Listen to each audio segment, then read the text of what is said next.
জোহরের 4 রাকাত সুন্নত অনেক সময় আদায় করা হয় না, এতে করে কি আমি গুনাহগার হব? আমি শারীরিকভাবে অসুস্থ না, কিন্তু বেশি ক্লান্ত, এক্সাম থাকলে শরীর দুর্বল হয়ে যায়, তাই আমি বসে নামাজ আদায় করে থাকি এবং জোহরের 4 রাকাত সুন্নত বাদ দেই।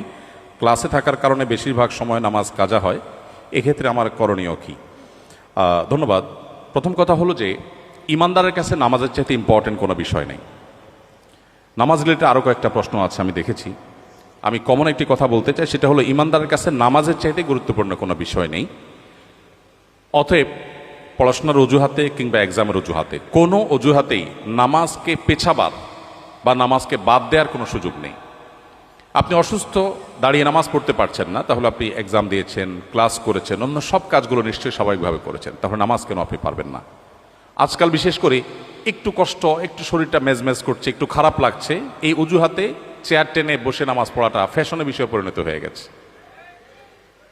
মসজিদ দেখলে বোঝা কঠিন, এটা কি আকিজ প্লাস্টিকের দোকান না মসজিদ?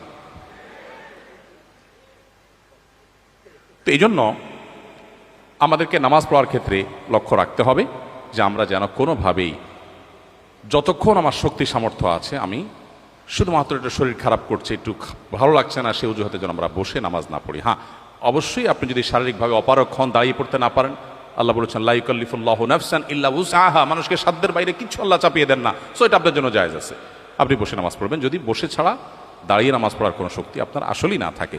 আর সুন্নাহগুলো ইম্পর্টেন্ট, নবী সাল্লাল্লাহু আলাইহি সাল্লাম সচরাচর কখনো ছাড়তেন না। আপনার কখনো কোনো অসুবিধা তৈরি হয়েছে বিশেষ পরিস্থিতিতে, এটা বাদ দিলেন, তাতে গুনাহ হবে না ইনশাআল্লাহ।